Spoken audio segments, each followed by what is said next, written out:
Hey, yo, it's me, Pops Van Marmalade, and you're watching the Comics-Related Madness Network. Huh? So come get some. CromCon. CromCon.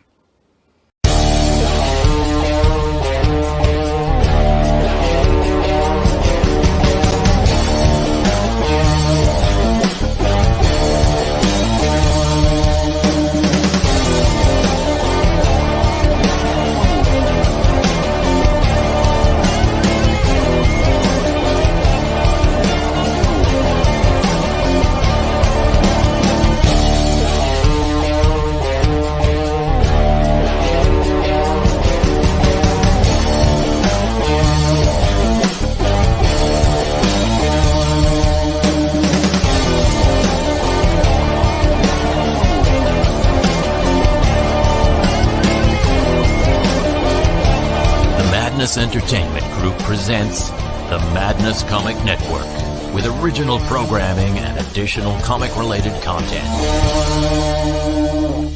Hey, we want to shout out to our sponsors, Daytona Beach Comic Con. If you are a fan of comic books, if you're a fan of comic book conventions, and if you like meeting comic book creators and getting comics and comic-related stuff, then you need to make your plans to attend Daytona Beach Comic Con. This year's show is September 7th and 8th. Silverline will be there, so you should make your plans to be there too. We'll see you there. If you like comics and find yourself in the Orlando, Florida area, doesn't everyone come to Orlando at some point in time to see the House of Mouse? But when you're here, you need to make it a point to visit Coliseum of Comics, especially the one on East Colonial Drive. They carry Silverline Comics, even a limited edition Coliseum of Comics version of our comics. So, when you go, be sure to ask for Silverline Comics and tell them we sent you. OCD stands for Orlando Collector Deviants. OCD, Steve and Trish, they're a family of geeks who promote geek things, particularly those around the Orlando, Florida area. They're big supporters of Silverline, and we think you should be supporters of theirs too. Go give them some love. If you are an independent comic book maker and you need to get your independent comics made, you need to look no further than Kablam Digital Printing. They print our books, and they do a bang-up job. They're not only trusted by Silverline, but many, many independent comic book makers. Head on over to kablam.com and see for yourself just how easy it is to have your comic printed by them. And tell them Silverline sent you. Hi, this is Tim TK, host of That Silverline Show on Tuesday. Join us at 11 p.m. Eastern, 8 p.m. Pacific every Tuesday night as we discuss pop culture and the joys of making comics. Hi, I'm Barb Kilber, co-host of Silverline's Wednesday Wham. Join us each Wednesday nights as we discuss comics, literature, movies, and anything else that may catch our attention. I'm Roland Mann, and I host Silverline's Silver Sunday. Join me every Sunday at 8 p.m. Eastern as we make mine Silverline.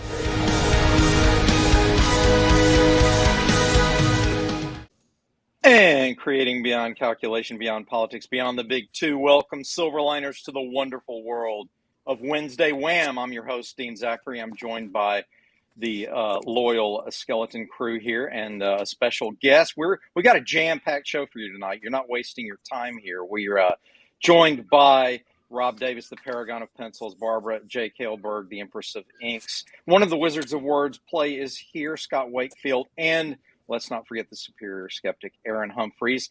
And I'm actually going to hand it over to you, Scott. You've got some special announcements. Thank you, Dean, for that wonderful introduction. Yes, we are joined by a very special guest. John is here with us. Hey, John. And he is here to announce and tell us about upcoming, less than 2 weeks, right? 10 days. 10 days from now, the Three Rivers Comic Con in beautiful Pittsburgh, Pennsylvania, just down the road from me. Close to my stomping grounds. I was born in Wheeling, so just over a few rivers. I just drove through there today. It's beautiful this time of year. Beautiful every time of year in the Ohio Valley. Yeah. And I can't wait to come down. And Roland, our head honcho, man about town, man's man, ladies' man, is going to be there. And my co-creator, Rory Boyle, is going to be there. And I think we've got another few Silverliners that are going to be there. But Silverline's going to be there, and we appreciate the invitation. But John, tell us, June 4th and 5th, what's the big word? What's going to be awesome? It's going to be awesome all the way around. But yeah, go for it, dude. It's going to be It's gonna be super awesome. Firstly, let me thank you guys for having me on the show. This is great. And secondly, that is I'm pretty sure I learned how to play your intro while it was playing on my guitar over there. Just so you know, I was like, this is really cool. And I'm pretty sure I can do this. Anyway, yes, Three Rivers Comic Con going into year 6, I believe. We started in 2016, and we are bringing comics back to Comic Con. Like, it is a show about comics, about creators, publishers, vendors. Like, we don't do actors or celebrities like that. Not that we ever might not, but we just are still focused on where it all started, where the roots are. And we have like a fully loaded deck this year. We have guys like Howard Chaykin, Rick Leonardi, Ron Friends, Pat Olive. Oh my gosh. Daryl Banks, Maria Wolf, who just did her 60th Marvel cover with Spider-Man 900 coming out. Yeah, like so many great guys. Obviously, Scott and Roland are going to be there, so that's going to be great too. A late announcement was Joe Linsner's coming back. Him and his wife Christina are both going to be there. Yeah. And it's 2 days. It's June 4th and 5th. It's loaded with comics.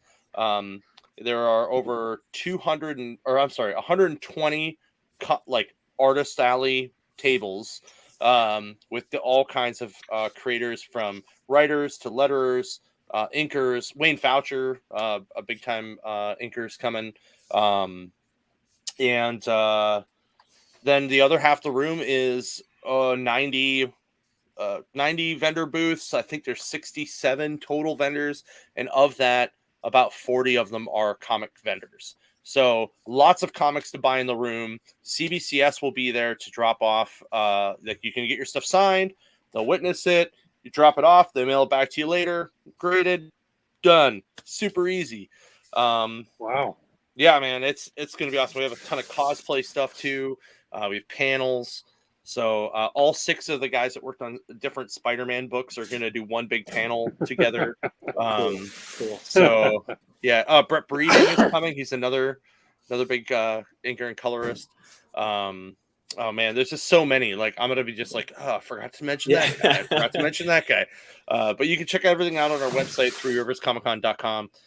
Tickets start for adults at $13, and they go up to $85 if you get the super VIP, which basically means you get to walk away with like 10 cans of custom beer that have a bunch of different labels from artists that we've done through the years. Very cool. And you get some variants from the Three Rivers booth, courtesy of Source Point Press and Aftershock, who will both be set up at the show, by the way. Cool. Fantastic. Cool. So it is Three Rivers comiccon.com, the number 3 rivers comiccon.com. People can find out everything they want to know and need to know at the website. You guys are also on Facebook, and let's see, I'm going to click through some stuff here. I think you're sharing my screen. Yeah, it's on Facebook, Twitter, and Instagram. So there's me and the Kingpin. The Kingpin returns this year. He is actually one of our sponsors. He runs insurance. He's an insurance agent, and they sponsor our show. They buy a booth. They all come in cosplay. So he came as Kingpin, and then his partner last time came as Foggy Nelson. So very cool. Yeah, that's awesome. Digging through the boxes. Got a crowd there. The crowd. Let's see. Oh yeah, people packing in. Yep. Now, these pictures would have all been from, we had the first 3 shows in an old mall and an old department store, which is the ones with the red floor, like this one. And then there's a couple that, like where the Kingpin was in, that we did in an old Macy's at a different mall. But this year, we're moving it downtown to the convention center, right on the river, right across from PNC Park. Arts Fest is going on at the same time. It's going to be crazy. So... It sounds awesome. Yeah, I was there last year. It was kind of a last minute decision on my part. You guys had to do it outside because of COVID and all that. I know that was kind of a pain for you guys. You were great about getting out all the updates out there and trying to update with okay, now there's a new requirement, all this sort of stuff. But it was a great time there. A lot of great people. Let's see, Dean. I'm going to see if I can. Can you see if I can share another I'm gonna Okay. stop sharing my screen here and then try There to you go. share another tab here. So there's a few more Sure. pictures that John sent us. And let's see. John, can you share with us the approximate attendance of Yeah. the show? That was going to be my question. Yep. We're always That's a good curious question. about that. So Yeah. in the obviously we've never done it in the big building until this year. Right. The last year that we had it inside, we had around 3,000 people, and that was our 4th year. And then, oh yeah, we can talk about that art in a little bit. That's actually kind of really cool. That is cool. Yeah. So, but we are expecting somewhere between like 4,000 and 5,000 people this year. Oh wow. Okay. They say that your pre-sale tickets are 10% of your attendance, and right now we're sitting around 600. So I'm still aiming a little low because I want to make sure that we don't overshoot it, and then we feel excited when like 10,000 people show up. Yeah. But it'll be a lot of fun. So yeah. And some of the art you see, like the cosplayers there, like they're going to be there different days. But the photographer who took those photos is also going to be there shooting those cosplay artists as well. Yeah. So all the aspiring cosplay stars need to come to the show and get photographed and get some exposure. Absolutely. Do, absolutely. Right? Good deal. What's what do you see most? I'm very curious when you have cosplay folks. What characters do you see over and over again? It's different every year. It is very different every year. Talk to us about who you're seeing a lot of. Real quick, that's the variant from Astronaut down from Aftershock.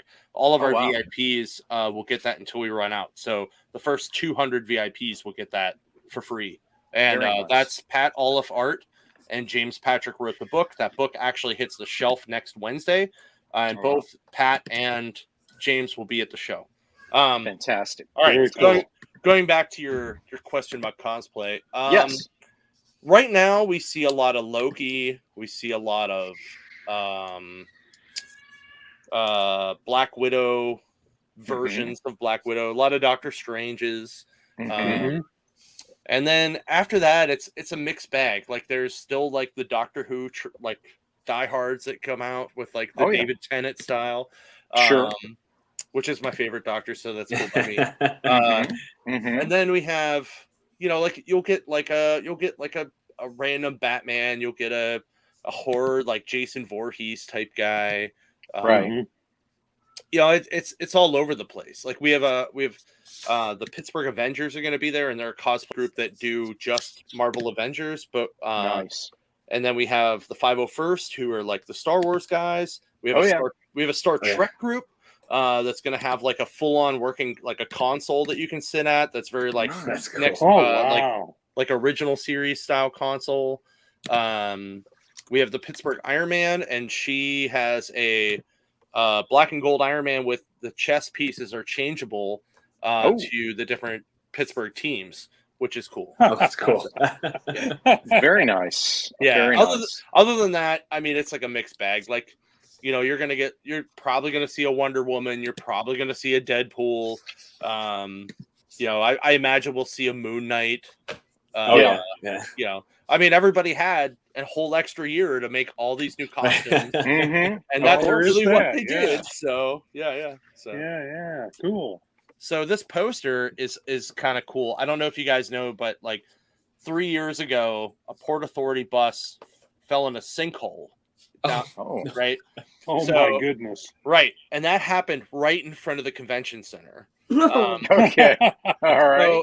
So in 2019, when we were originally going to go down there for 2020, I came up with this idea while I was sitting in the restaurant in front of the sinkhole.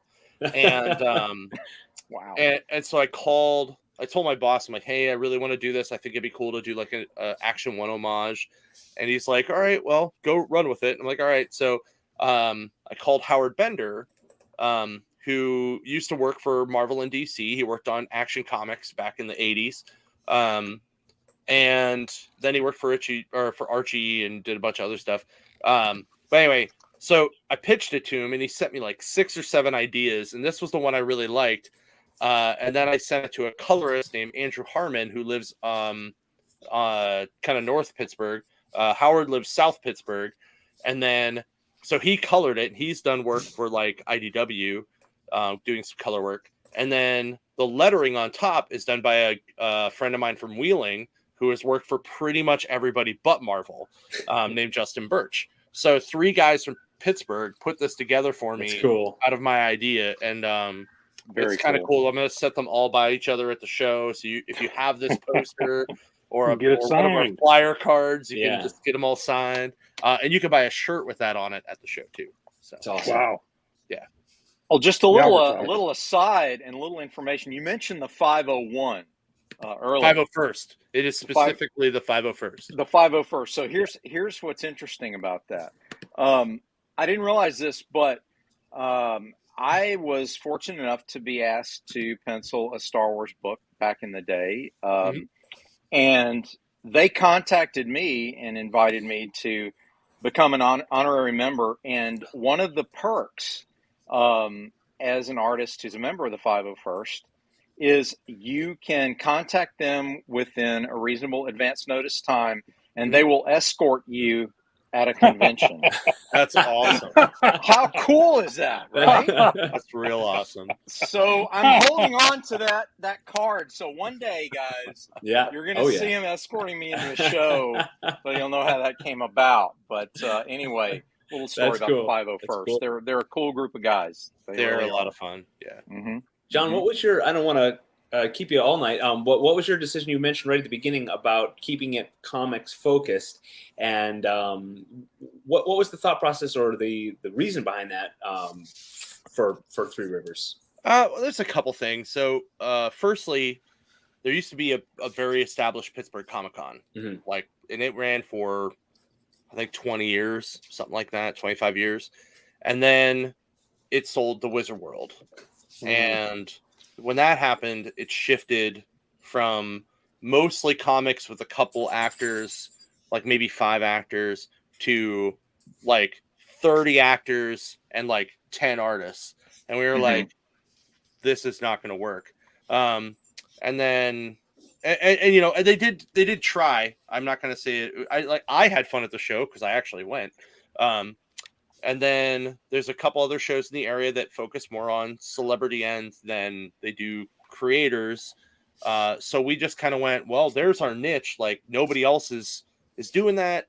You know, Pittsburgh Comic-Con did very well with that part. That was the part that we all loved from it.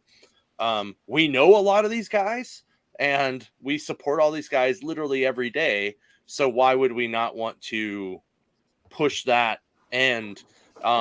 And we're very good friends with like the guys that run like Gem City and Dayton and Baltimore and Heroes Con, and all those shows do similar stuff too, like where it's very comic focused and creator focused.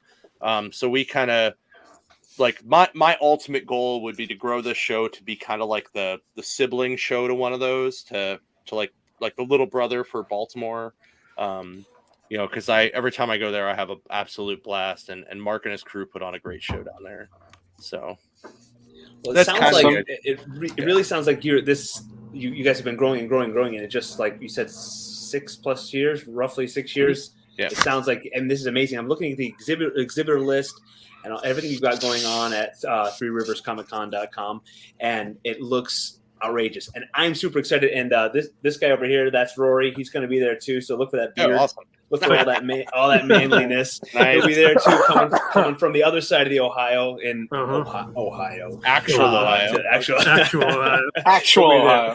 Yeah. So this is exciting. And some more background though. Like we actually, if you guys don't also know, like we also are New Dimension Comics. That's our parent company, and we have 6 stores in the area. So, like I said, I literally drove through Wheeling today because we have a store in St. Clairsville. So I drove 70 across and back up So yeah. And when I was emailing you earlier, it was literally from St. From St. Clair, yeah. I have a reunion in Moundsville every year. We go up. We used to go up to the mall, but now we go to the to Triadelphia, to the Cabela's. Yeah. To the theater up there. I haven't been to St. Clairsville in a while, but yes, I was raised on the shores of the Ohio and on the brown, slow-moving shores of the Ohio. Real Ohio, right across the river. You can see it.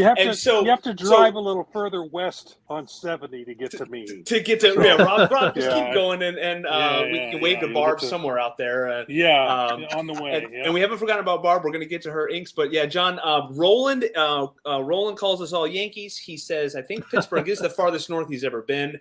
I'm going to buy him. I'm going to buy a sandwich. For Manny's. From Manny's. Yep. And he's going to get the coleslaw, better. I can't wait. He's going to love it. You're literally walking distance from the original one at the convention center. You're like 3 blocks. It's just right there in the strip. Breakfast, lunch, and dinner. Yeah, that sounded better. I love it. It's so good. Scott and I went there last time we went. Rory drove from Ohio up to Buffalo, got me, and we drove down to Pittsburgh and spent the day there. So it was a great trip, and it was a great show last year. Yeah, given the limitations with what you had to deal with outdoors, but it was fantastic. I don't want to cut you short, John. We really appreciate you being here. I don't know if there's anything else you want to say. If we've got any last minute questions for our crew here, but it's threeriverscomiccon.com. You guys are on Facebook and all the socials. Folks, go out and get your tickets. Tell your friends. Make sure you go on and say you're going to be there, and so people see it on Facebook and they know. And invite everybody. Come see the Silverline crew. Come see. You have a outrageous list of exhibitors and vendors and comic creators. Come see the indie world is huge, and they're going to be there at Three Rivers, and they are really making this an awesome comic book convention. So any last minute thoughts from our panel here? Just for me, just make sure you guys follow us on social media. It's just at and then 3 Rivers Comic Con. It's Comic On. Get your comic on. Yes. Comic on. Easy way to remember. Very nice. Very nice. I love it. Thank you, John. Yeah, Dean, we good? I don't want to cut anybody short, but we're all keep good. John all night, and we're good. And we're going to move on to inks. I mean, John, you're welcome to hang around, but Barb is going to impress us with her empressness of inkiness, and she's got a long list of titles to her name too. I would, but terribly, my dog literally just peed on the floor beside me. So I'm gonna go clean that up. Good time. Great hanging out with you guys. Ate your homework while he was there. You're welcome back anytime, John. Awesome. I'll see you guys in a couple weeks, and thanks. See you, John. Yeah. All right. Good night. Good night. Wow, that was fun. I can't wait. That what a nice guy, and that sounds like a cool con. And don't be afraid of the Yankees. All you Southern guys, go up there, do it. They won't hurt you. Go on up. Pittsburgh really is a cool city if you've ever driven there, because you go through tunnels, and it's a really neat city, and it's I like the old. I know it's kind of silly to say, but Cleveland, Pittsburgh, Buffalo, that kind of Rust Belt old. Sure. Got some serious character. Yeah, it really a lot of character and a lot of characters. Yes. As I understand it. But that being said, speaking of characters, we have one of the that's right, one of the best inkers in the business, in my humble opinion, right here with us every week. And tonight, she's going to grace us with her wisdom and experience and share with us a lot of her process of doing what she does. Barbara Kailberg has been in this business for over 30 years and has worked for all the major companies, over a lot of talented guys, and made them look better. She certainly made my work look better. And we're going to find out how she does it tonight. Barb, I understand you've got some demos for us, some pre-recorded that you're going to guide us through, and we're looking forward to it. So take it away. What you got? Well, I've recently in the last couple of years, I've gotten into digital inking, and this has helped me in two regards. One thing that it has helped me with is, I hate to admit this, but I am aging. I'm in my 60s, and Better And with my- wine, like fine wine. Just get better. And my hand isn't as steady as it used to be. So I have found that digital inking is a great way to circumvent that, because you can set your stabilizing parameters on inking to smooth the line out. So it takes away that handicap. And the other thing that is that it speeds my process up. I'm a very meticulous inker. And when doing it old school, and I love old school, don't get me wrong. I love old school, but it's much slower for me because I'm very, very anal about my line placement.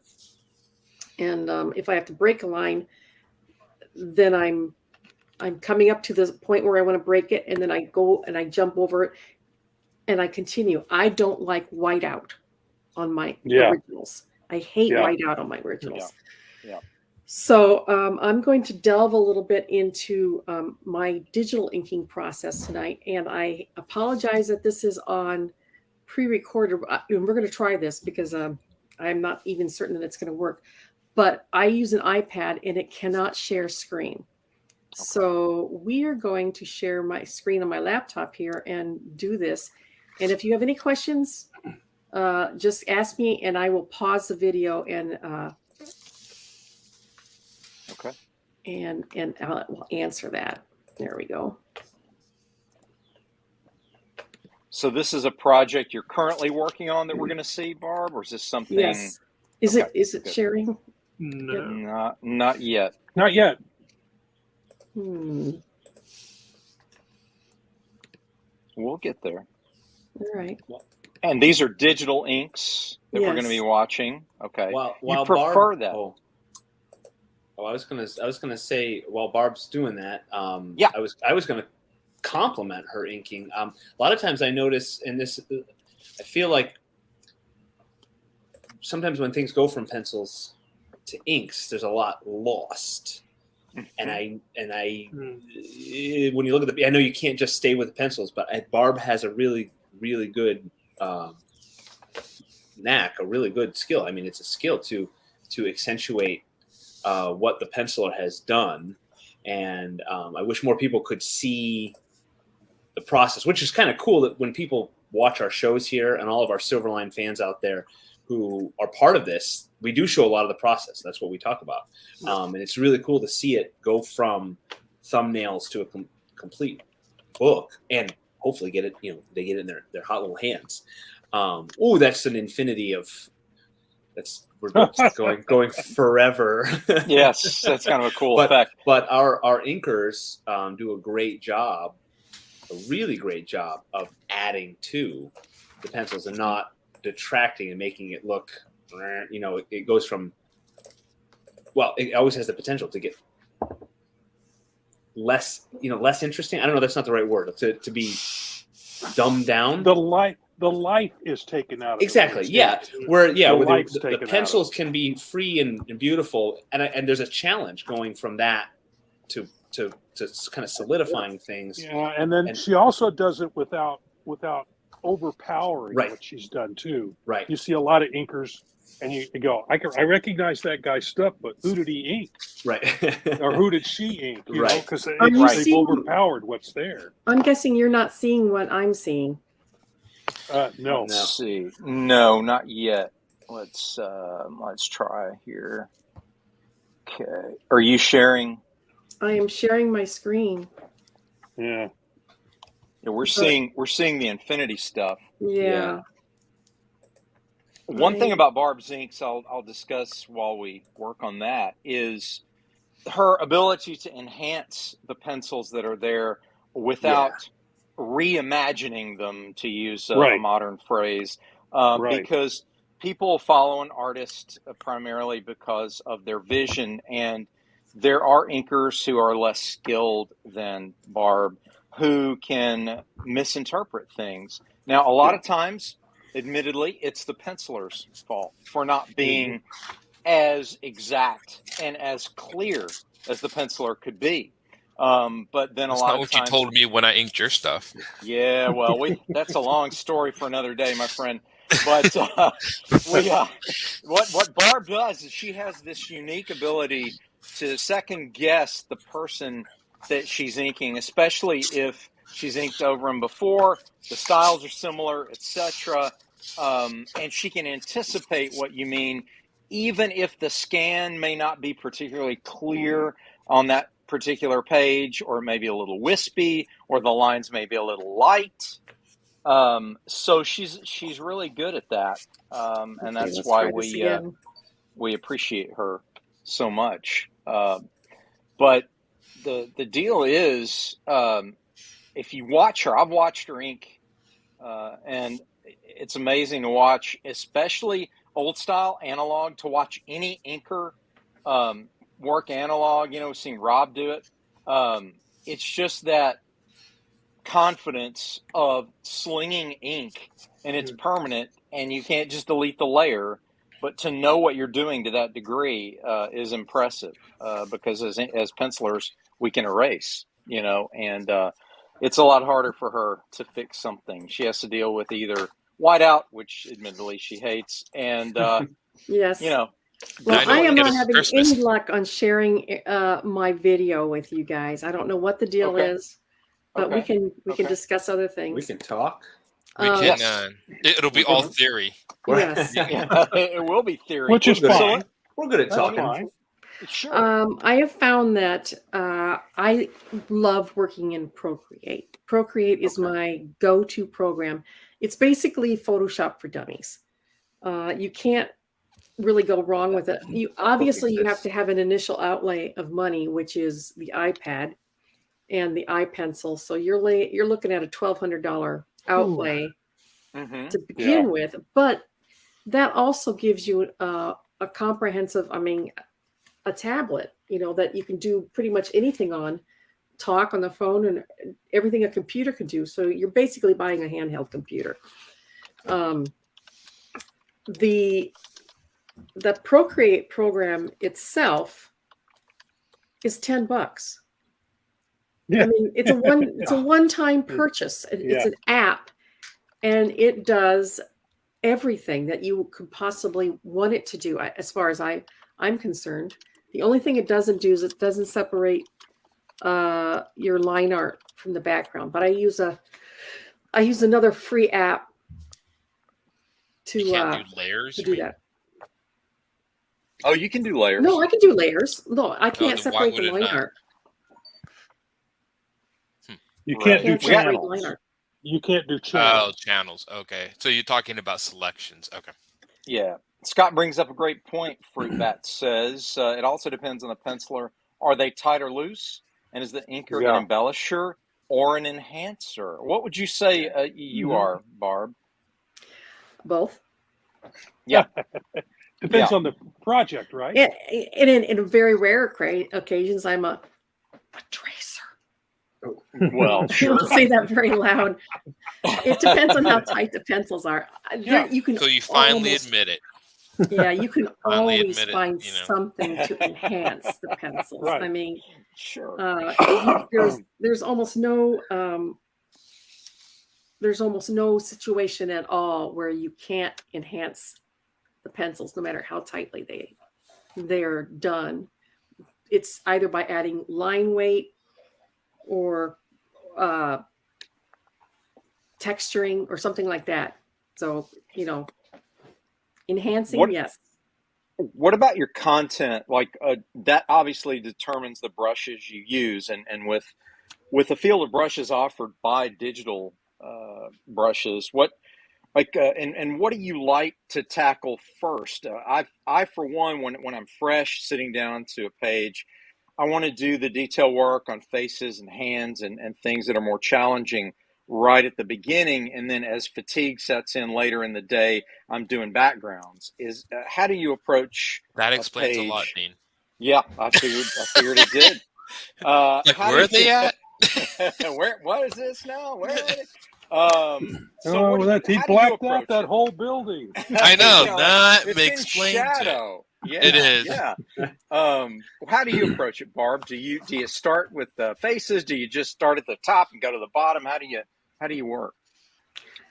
Back in the day, I used to start at the far right-hand corner, the bottom, and work my way. Nobody's getting murdered, I swear to God. it's okay. grandkids. It's grandkids. Yes, We know. it's grandkids. Does somebody I- see some of my artwork or something? That happens a lot. Would they see it? You know, the screen. Yeah, I'm trying to do that here and talk to you at the same time. Oh, no worries. No worries. I think what Barb's going to try to do is share some images either with you, Scott, or with Aaron, either one of you, and maybe you guys can get it to come up on screen. But I would imagine that. What's in it for me? Maybe a case of beer. Let's see.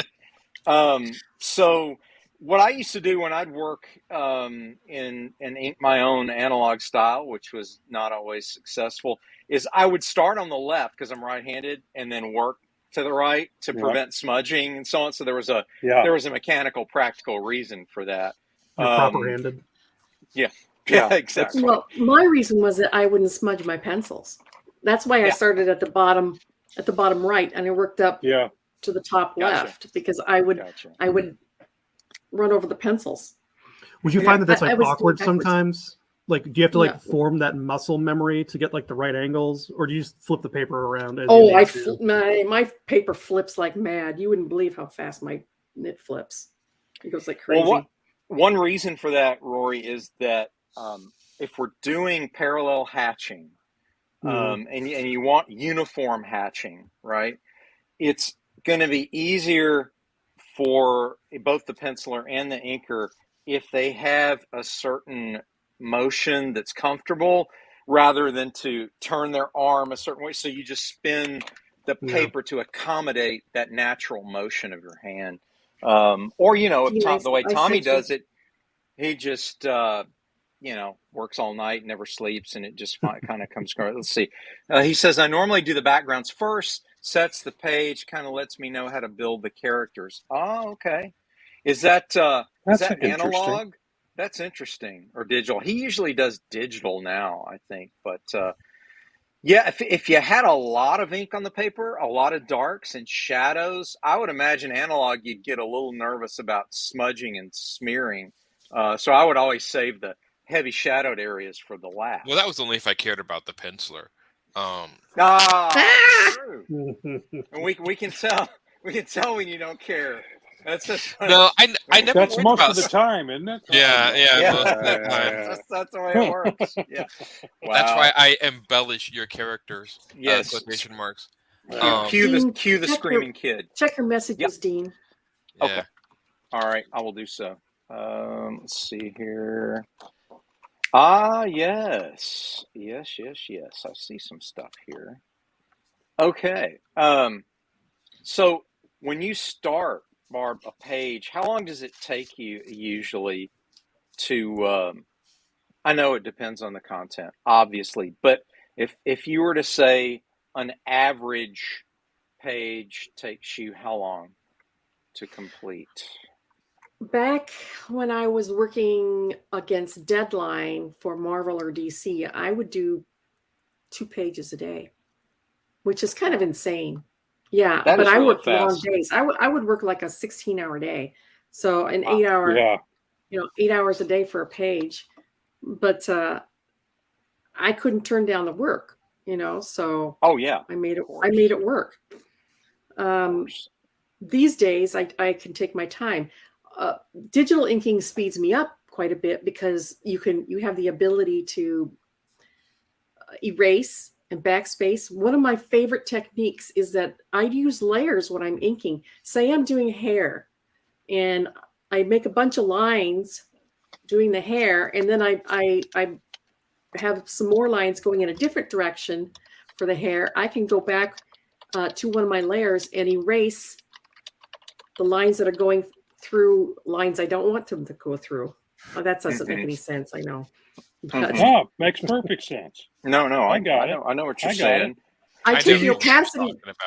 I take the opacity down so that I can see what the blue lines underneath look like, and then I can erase what I want to off the inks. That's a huge thing for me. Explain to folks who may not be aware about blue lines and what we're talking about there.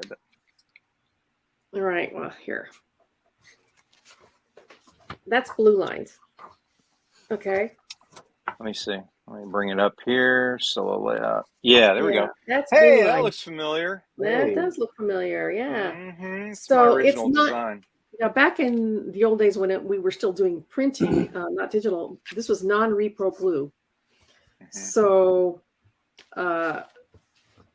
we could ink over it, and it would scan, and the blue wouldn't show up. Nowadays, what happens is, and it took me a while to get used to this whole thing with not working on originals, is the pencils come through on a digital file, and they look just like pencils, gray and everything like that.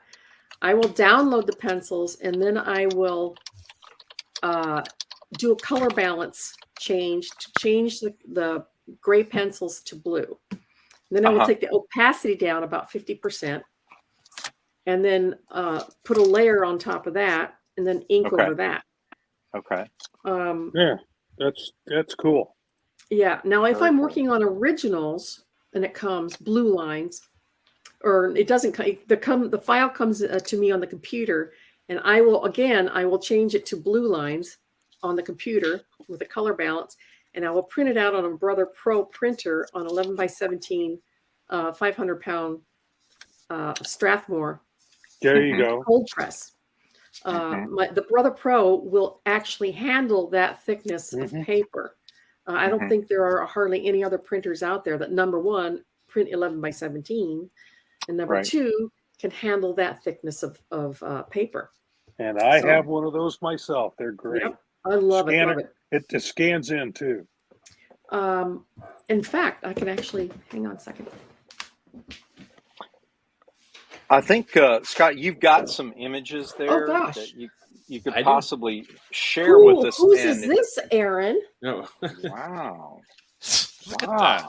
What dork drew that? I don't know, man. Is that blue line? Did you put that in blue line? Yeah. Yeah. You did? I never explained every time I draw it in blue line or try to do it, it always shows up. I gave up a long time ago. So, well, this came out a little too dark. That's why I never inked this one. But I print it out in blue line, and then I ink over this, and then I scan it back into the computer, and I do a threshold on it so that the light blue completely drops out. And what's left is just the black line, because you're doing a threshold on the density of the color. Okay. Yeah. And so all the light blue will drop out and just leave the black behind. And that's what we clean it up a bit. And my hubby cleans it up a bit and fills in any blacks I forgot. And then we send it off to the publisher. That's pretty handy too, because I found when I worked with blue pencil that it's kind of waxy. Yes. Sometimes you couldn't get the ink to stick. No, yeah, exactly. So, I don't like actual blue lines. I like to print it out on the Brother Pro. Tried to do. Did you figure out how to share those? Yeah, it's kind of waxy and it won't. We're working on it. Should be there. Got it? Yes, I do indeed. All right. We got two images here. Oh yeah, let's go full on this. That's from the upcoming issue number 3 of Talk to us about like your approach to that, because you've got some technology, you've got organics with the Koepp and the characters, and you've even got like a hologram indicated there. Is that originally done like on a separate layer for a color hold so that it can, sure is. Okay. All right. And I can actually shoot that to you. Okay. All right. It's interesting. Go ahead. The really nice thing about coloring my own work is I know as I'm inking what I want to do. Yeah. So in this case, I did the guy that's actually in a hologram. I did him separately on a separate layer and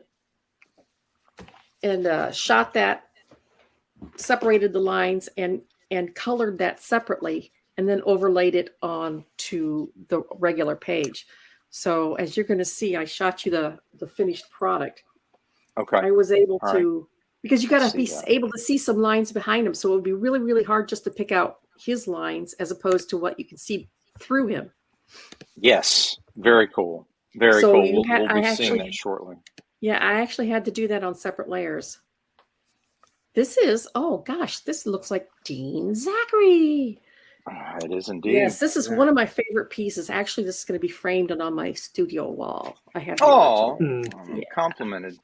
Along with one of Kevin West's pieces and one of Mel Ruby's pieces. So you are in good company. I am indeed. I'm indeed. Now, okay, when you started this piece, like, what did you, do you remember, like, what did you approach first? Now, this was back in the analog time, right? On this particular one? Yes, Okay. this is old school. I did the building first because that was the most fiddly piece of it. I just wanted to get it out of the way. Okay. So yeah, I usually try to tackle what I hate the most and get it out of the way, and then have fun. Yeah. That's the way way to it go. works. That's the way to go. You You treat yourself with the good stuff. Yes. That's exactly right. Yes, indeed. I also sent over Scott the hologram shot. If you can share, which is really watch my screen. Am I supposed to be sending you see our Scott? conversation? That's secret. Yeah, because I have the same issue that you do with. Oh yeah, see Very that? cool. See how cool that looks as a Yeah. finished piece. Very Yeah, nice. see, those are my Yes. colors Very as well. I figured. Yeah, very nice. That's very nice. Very nice. Nice interplay between that orange in the that's background really cool. and that blue. That really makes it- things pop. So when you, Yeah. what about when pencilers don't draw in the light source? This has an obvious centralized light source. You knew where the cast shadows were. You knew how to render it. Are you to the? I'm sure you are now to the point where you can. Okay, I've got to throw a light source in here somewhere. This looks too flat. Do you add that, or do you just go, well, he didn't put a light source, so I'm just going to ink it the way it looks? How do you approach that, Barb? Well, again, it's my own book. So Right. I know what time of the day it's supposed to be. Right. And I will throw the light source appropriately if it's not there. And I've had to change, I've changed things. I also have digitally, I'm able to fix things that I notice are incorrect. For instance, the current pages I'm working on right now are supposed to be taking place in New Jersey on the turnpike or roads in New Jersey. And everybody on the Eastern Seaboard knows that the East Coast is rolling and wooded. Correct? Am I correct? Correct. For the most part. Yeah. Mostly. My penciler, however, is from Chihuahua, Mexico. Chihuahua. And when the, Chihuahua. when the pencils arrived, it was a desert scene. I'm like, okay. All righty. Oh my. Okay. Fortunately, I decided I wasn't going to ink the background because I wanted the background to fade a bit. So I knew, since I was going to be coloring it, I have these stamps. These I knew it. yeah. Cheating. Yep, cheating. Oh, you Yeah, but betcha. that's okay. That is okay. I do it That too. is okay for sure. Yes, ma'am. So I used tree stamps, colored tree stamps. I mean, I colored them and made it work. So I turned a desert scene, and I will shoot you one of these as well. I turned a desert scene into a tree lined with stamps, with digital stamps. Wow. And I love them. It's a great cheat. I know. Ah, I mean, hey, you got to do what you got to do here. that's right. I mean, we all do it. It's part of the game. It was See, those especially are- part of the game when we had deadlines to meet. Look at that. Yeah. That's Strict awesome. deadlines. Yeah. There wasn't a single tree on that entire thing when I started. Man. And That I looks awesome. Though. Sells it. Yeah. yeah, I added them all with Yeah. stamps. I have, and I mean, if you want these stamps and if you want different brushes for Procreate or any other digital program. All you have to do is Google. Oh, that's And true. you can giggle. You can giggle all you too, want. if you want. You can giggle while you Google. You can giggle if you want to. Just Google free Procreate brushes to start with. And then if you're looking for something specific, Etsy is a great place to find brushes because there's all kinds of creative people creating their own brushes on Etsy all the time. I have bought a lot of brushes off of Etsy. My favorite ink brushes, I shot Dean a list of them. They I are bought free. Yeah. Some of them are free and some of them I'll purchase. And I purchase stamps that are I've done stamps. I've bought stamps that are cityscapes, plants, trees, foliage. Foliage. Yeah, foliage. Foliage. Yep. I just Yeah, go well, to the library every once in a while. I'm gonna go nuclear on you, Barb. Yeah. Supposedly. I've also tracked down stipples and zips. Are we allowed to talk about that? What? We are indeed. Stop! What? We are Barb. Ooh. Barb. Gonna get kicked off again. Look at the work here. I just want to brag on her a bit. We've got this forced perspective shot of a character looking down the stone steps, in this underground labyrinth. And what was cool about it was Barb knew exactly what I wanted to do here, which was draw just enough of the stones to give you the impression of the environment, but leave it open around the figure to keep clarity, right? So, and then she did such a great job in that frame right above that as he's sliding underneath a falling gate. I really spent some time trying to get some motion out of that shot. And what was cool about Barb is she immediately got that and translated it perfectly. So just bragging on her a bit here. But what are some of the challenges with inking certain pencilers? I mean, you can use me as your subject and beat up my pencils a bit if you want. I know Aaron will enjoy that. So your Now, pencils Dean, are, everything I say to you is said out of love. You know that. oh yeah, I do know that. Yeah. Sure. your pencils are very sketchy, and so like shading, you have pencil shading, and so as an inker, I have to interpret and decide how I am going to realize render render it. your dream of those shadings and shadowings into black and white work. So sometimes it's cross hatching, sometimes it's stippling, sometimes I just ignore it altogether. Sure, why not? Because I mean, some of the sketches that I turned into posters or prints of yours were started out as convention sketches, and rightly so. They were very highly rendered with shadows and shading, and graphite shadings and stuff like that. And I had to turn that into an pen and ink. So that's always a challenge. I think probably my most challenging penciler of all time, I would have to say, was Carmine Infantino.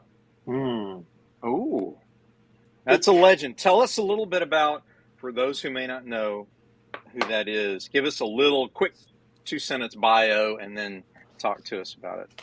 Oh boy, Carmine is a legend, one of the great old timers in did he ever work for Marvel, or was he always I don't think so.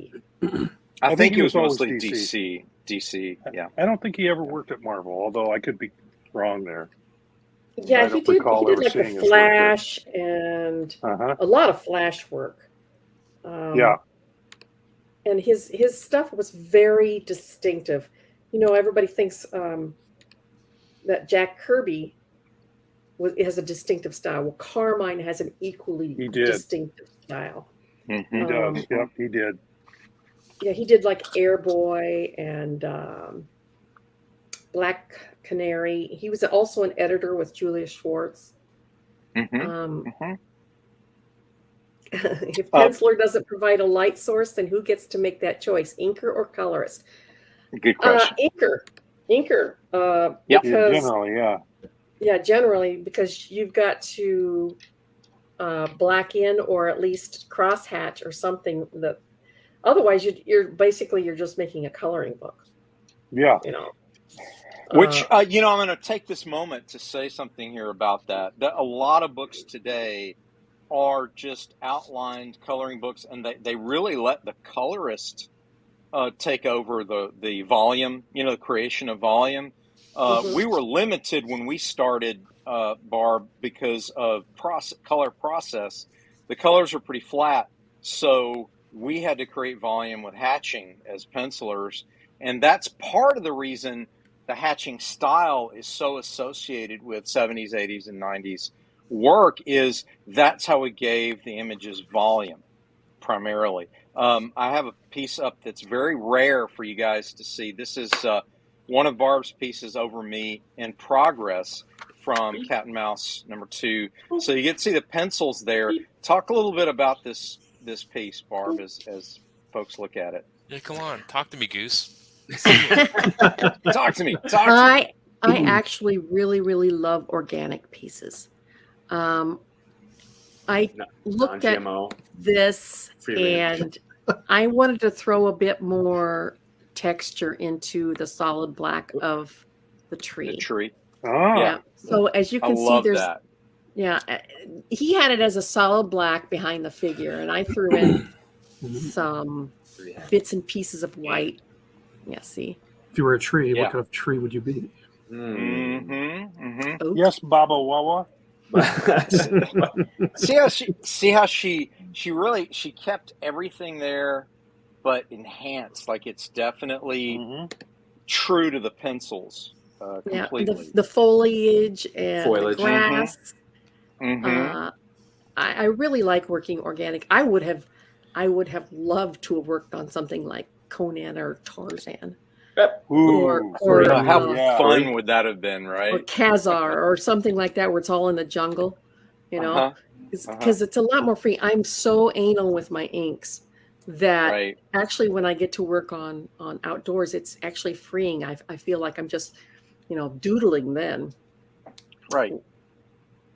This next one that I'm going to share with Scott so he can share it with everyone is one of my favorite pages I did for Cat and Mouse. And, while you're doing that, I'm going to go back to Carmine. Dean, you got to be careful. People are going to see our conversations and your gifts that you send me. Huh? Whoops, did I scroll all up there? That's part of it. That's part of it, man. We're so professional. We're so live. All the time. There we go. Live. I'm going to briefly touch on, finish up my conversation on Carmine. Carmine was one of those rare individuals that never took a ruler and laid out your grids, did anything on the grid.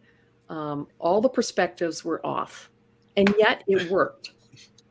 It was all just eyeballed, right? And so when I first started inking him, I called up my mentor at the time, John Nygaard, who had inked Carmine many times, and I was almost in tears. I'm like, no, I can't fix this whole issue. He goes, don't even try, just ink what's there. He says, you're not going to be able to fix his lines. His perspectives are just eyeballed in. Nothing's going to match up. Just ink what's there. And I did. And the thing is, it totally worked. It does work. Yeah. Some of us have done perspective so long that we just eyeball it. I know, Aaron. I know you can tell. But I know. I eyeball my perspectives now, unless it's an extremely specific shot where it has to be correct. I will eyeball my cityscapes, and I really do want that almost that fantasy look of fisheye lens, where sometimes even the buildings might curve, as they go up. You know what I'm talking about? Yeah. Yeah. And a lot of times that works to establish the mood that I'm looking for. In this particular case, it's a perfect example. Scott, if you'll bounce back and forth between I can do that. This page 5 pencils and the page 5, the ones I just sent you. Oh, you sent more. All right. Yeah, with the Ninja Girls. This is one of my favorite pages. That Ninja. Yes, indeed. All that's eyeballed. I mean, every bit of it. There's no vanishing points on that house. I mean, I had a picture of a house in New Orleans on my board, and everything's just eyeballed. I was like, this is just going to be what it is. So it's disguised with Spanish moss and tree limbs. And basically, I'm hoping people are looking at the cool Ninja Girls, instead of the perspective. If they're paying too much attention to the perspective, then the Ninja Girls are not Something's wrong. So yeah. Well, exactly. no, I actually don't. I don't rule out my perspectives either, and I actually don't want to. When you look at reality, everything is a little askew. It annoys me when I see people rule out, especially 1 point perspective, when they draw it to an actual point. And I'm like, don't draw 1 point perspective to an actual point. Break the point with like a building or a car. But I've seen people do that, and it's just too focused. It's just too. It's like you can tell it's ruled. So I will bend wood, bend lines, make it look organic. I do that all the time, and I think it just looks more natural and not ruled out. Yeah. Fruit Bat says fisheye master Scott McDaniel on Nightwing. Yes, he is. Tommy says Stephen Butler eyeball stuff and says, quote, just fix it, Tommy. I'm gonna start doing that, Tommy. I'm gonna start throwing that out. Just fix it, man. But I knew that handing off my work to Barb was not going to be a problem. It's always nice. I can speak to this for pencilers in general. When you find what I call a second nature inker, Barb is one of those. Tommy is one of those where they just get it. They get your work, and they know how to enhance without destroying. And it's a wonderful thing. Now on this page, Bart, how did you ink this? Did you ink just go in and fill in the darks first and then start, or do you remember? Oh no, I never. I always fill in the blacks last. Actually, that's hubby's job. Okay. I'm one of those who outlines all the blacks and puts little X's in them and then hands them off to my lovely assistant, who is my husband, and he fills in the blacks for me. And he's really good at it because he's just as anal, and he goes over them twice. Awesome. Yeah, he goes over. So they're super black. I don't know why, I've always had a pet peeve about half grayed out blacks. So that's right. Barbara's blacks are so black they bend light. That's right. They bend light. They have their own gravity. They have their own gravity. Pretty much. That's right. What is that ink that is like the blackest black they have now? It just makes it look like a hole in the paper. Didn't the guy who made it try to trademark or copyright it or whatever? Yeah. And then somebody made the pinkest pink. Yes. Yes. And then somebody else did the blackest black again and made it free. Right. And I saw somebody took an apple the other day and painted half of it. Oh, I saw that. With the blackest black, and then let it dry, and then turns it to the cameras, and it's just basically a black hole. Wow. It doesn't have any contours or anything. Tommy says, going back to brushes, I think both Procreate and Clip Studio now import Photoshop brushes. So there's tons of great free brushes out. I've got a question. Yes. It involves Rob. Rob, if you're still there. I am. And Barb. In the maritime world, we have GPS. So we have GPS, and we have all this beautiful technology to guide ships. Ships can drive themselves. But very often, mariners are still required to use paper charts and to plot with what, Rory? What's the twisty, the and the things and the sliders? The compass. Compasses and the sliders. With pencils. Slide rules. Yes. So that is because yes. Well, that's a brand. They want the basic skill to be understood before using the technology, and that the truest would call. Gets knocked out, you can would call Navigate by the stars. Crusty old salty people say a crutch, but there are merits. There are merits to the technology. Of course, I mean you can do so much more. Now, Barb, would you recommend for a young person jumping in, whippersnapper? Yes, a wet behind the ears greenhorn, to learn ye old by hand analog arting, and it can be inking, it can be coloring, it can be penciling. Would you recommend them doing that before they jump to digital? I think. Does it do anything for them? Well, I think it gives them a greater appreciation. For the art. I mean, they certainly don't have to, but if you really want to understand the process from beginning to end and how it's done, it would certainly benefit you to do it physically before you jump into it digitally. I think digitally, there's a lot of cheats. Yeah. There's a lot of, and I'm loving the cheats. Don't get me wrong, because it speeds me up and they're fun as hell.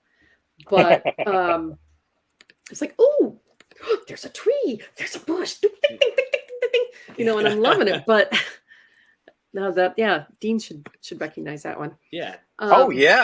But I also know how to do it manually myself. So I'm not using a cheat. I can actually draw a tree if I have to or want to. I feel like, and that's a matter of pride to me. I feel like learning now this is just me, and I mean, it's, in most things you learn the fundamentals, the basics, before you go on to all the extras. Learn the rules before you can break the rules. That's correct, and that's one of the things that this is one of my favorite pieces, because it's got so many just flowing, beautiful brush strokes to it. This was all done in brush. And it was just, that's really cool. Just gorgeous. That's good. Going back to the breaking the rules things, when I have people approach me at conventions, Gojira. Gojira. That was fun because again, it's organic and I could just do what you want. There, just go nuts. Just go nuts. That's Dark Horse. People come up to me all the time at conventions and say, "How do I become an inker?" There is an added benefit. Well, that's what I'm saying. And I said, filling in the blacks is so easy digitally and super 100% black. True. Super. It is. Up the contrast. I tell people, I triple the contrast. I tell people that if they're going to learn to draw comics, don't learn to draw from comics. Right. You have to learn to draw from real life before you can break the rules and caricaturize them in comics, because nobody ever looks like, Steve Rogers in real life. Whoa! Except maybe, we got Rory Chris right Evans. here, and you're my feelings. Our own Steve Rogers. and women don't actually have 12-inch waists. What? So before you learn to break the rules, you have to know the rules that you're breaking. So learn how to draw from real life. Look at real trees and real cars and real people, and then when you learn to do that, you can caricaturize them for comics. If you learn how to draw comics by studying other comics, you are going to look like a Xerox of a Xerox of a Xerox. Mm-hmm. A copy of a copy of a copy. Every iteration is going to look cheaper and sillier than the last, because you are caricaturizing a caricature. Fruitfat's got a good point there. Yeah. One thing a digital program can't do very well is to allow happy accidents. Sometimes the happy accident is so good that it becomes a part of your repertoire. Yeah, it becomes a technique. You mean that bottle of ink I spilled over the page was a happy accident? Yes, Barb. Yes. Turn it into an ink monster like it killed Tasha Yar. Star Trek reference. Yes. All right.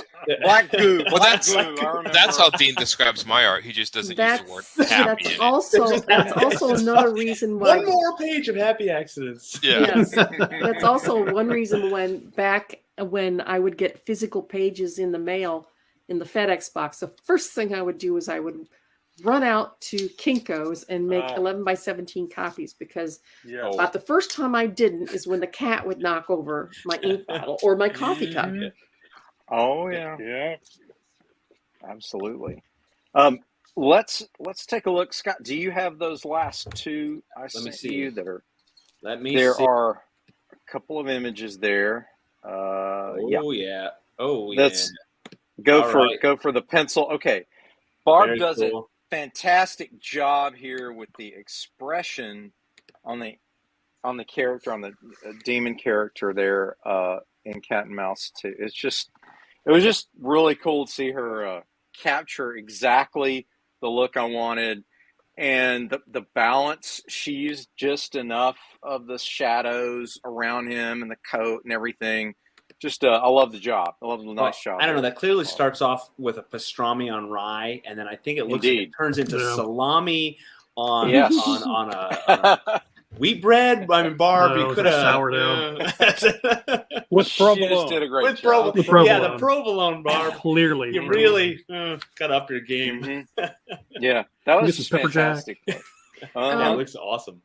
And sometimes an inker really does become an embellisher. Right now, my current penciler on Divinity is struggling with working really, really long hours in real life, and is struggling to get his pages to me. And he said, is there some way that I can speed this up for both of us? And I said, I'll tell you what, get the people in.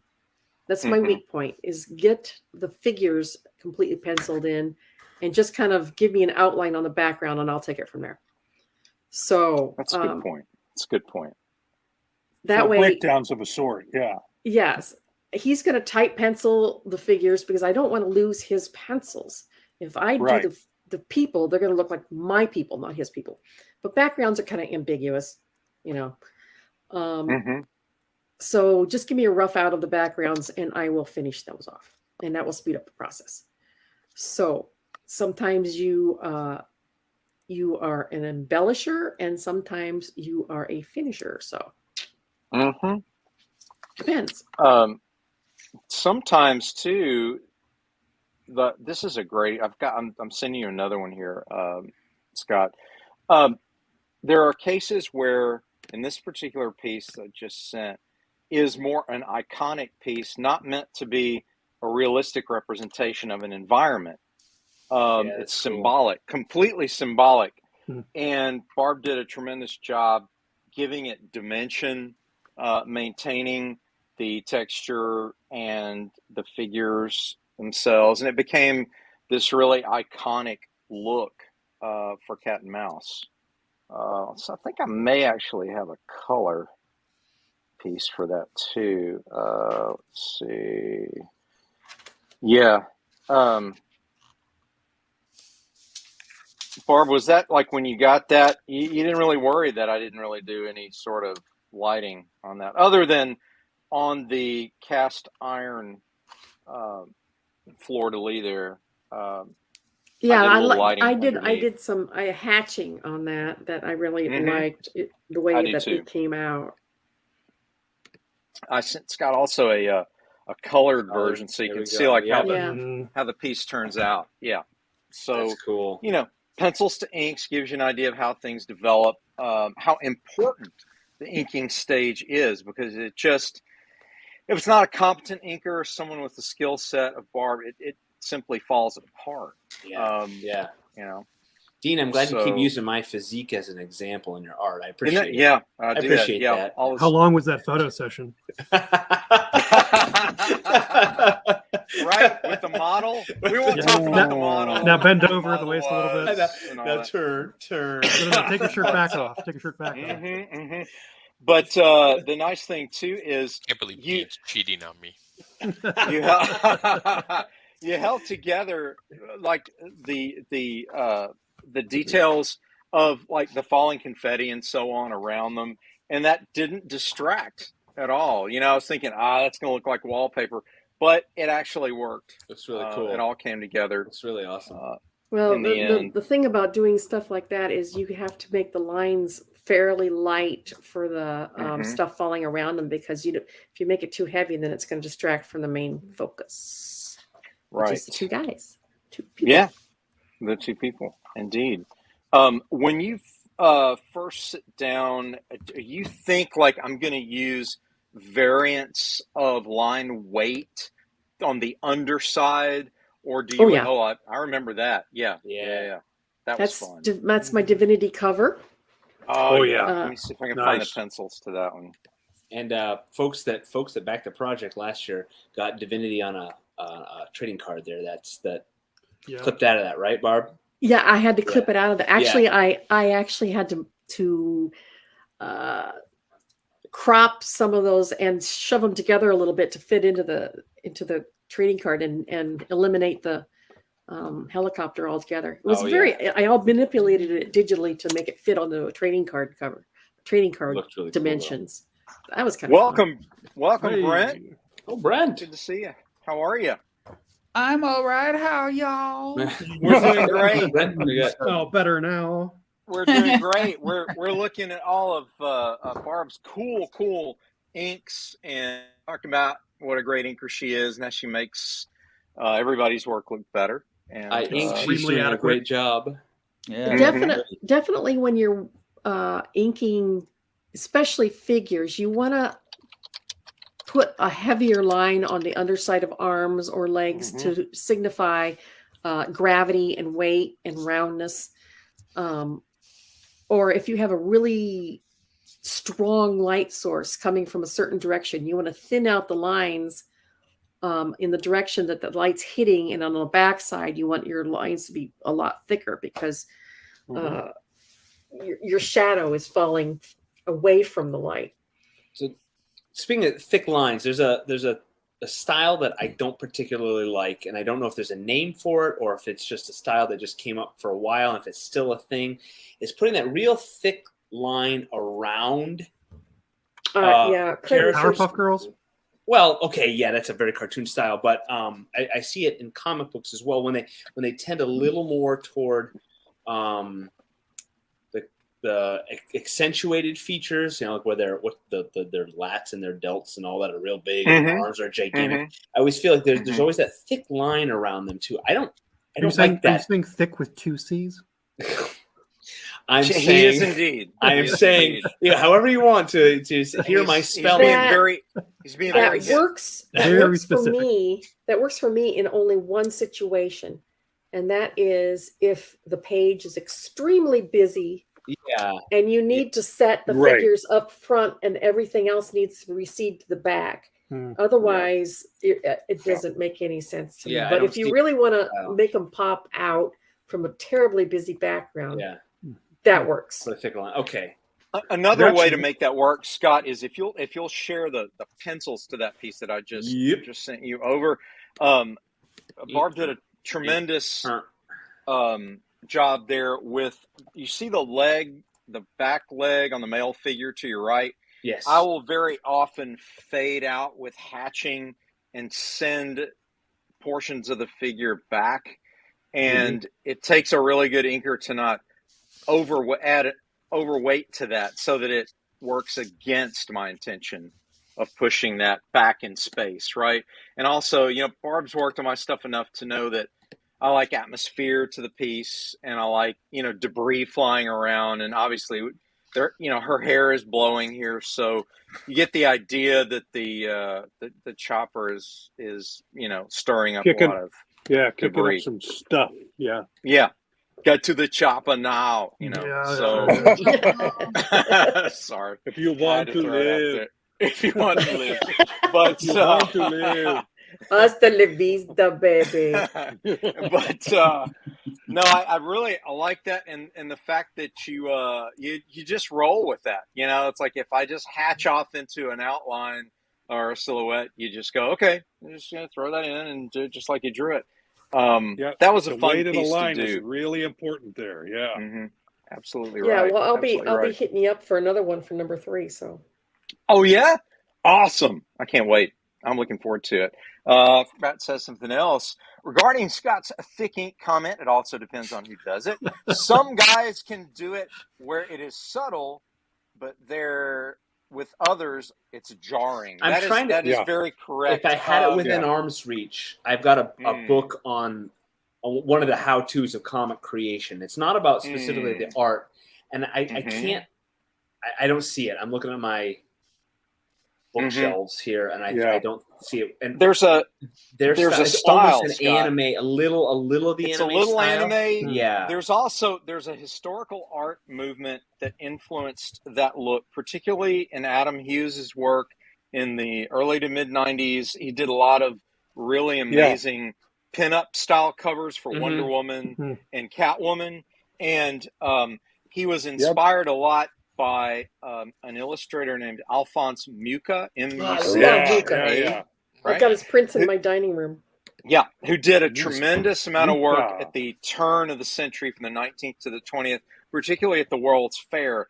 And it was so much the rage of graphic design back then because we were entering the period of the Brandywine illustrators and the Saturday Evening Post sort of magazine with illustrators being featured, and newspapers used illustrators more than photography, and so it was a golden age for that. That's not quite the. I mean, you're talking like that Brandywine School style that I love.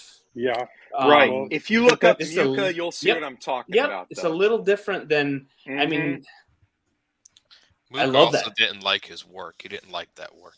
He never wanted to be seen for that. No, style. he didn't want to be a commercial artist. He hated it, but he needed to pay the bills. He needed so to he pay did, the bills. Coca-Cola and work like that. But I love that style. I love that. The Art Nouveau. It's Art Nouveau. Yeah, it's a beautiful style. It's very organic. It works wonderfully for specifically for the way Adam Hughes used it. Catwoman covers, Wonder Woman covers. It works very well for a female character, particularly. But I've seen him do it, with everyone. He did some sequential work way back when he was still doing sequential work, because now he just makes money doing, covers and splash stuff. But he did Gen 13, which is beautifully done sequentially. And even in his sequential pages, you could see that he was using that hierarchy of view where the characters that were supposed to be in the foreground had a heavier outline than the ones in the midground, and so on with the background, etc. Did a terrific job. With that. That's I keep that in mind when I'm inking. Because it helps. It works as atmospheric perspective. It helps. It does indeed. It does indeed. Now, Barb, what are some of your favorite brushes, both analog and digital? Because I know a lot of people are going to be wondering, like, well, I want to learn the old-fashioned way and then learn the new digital way. What are the best brushes for comic book style? Old school. I used to use the Winsor Newton Series 7 size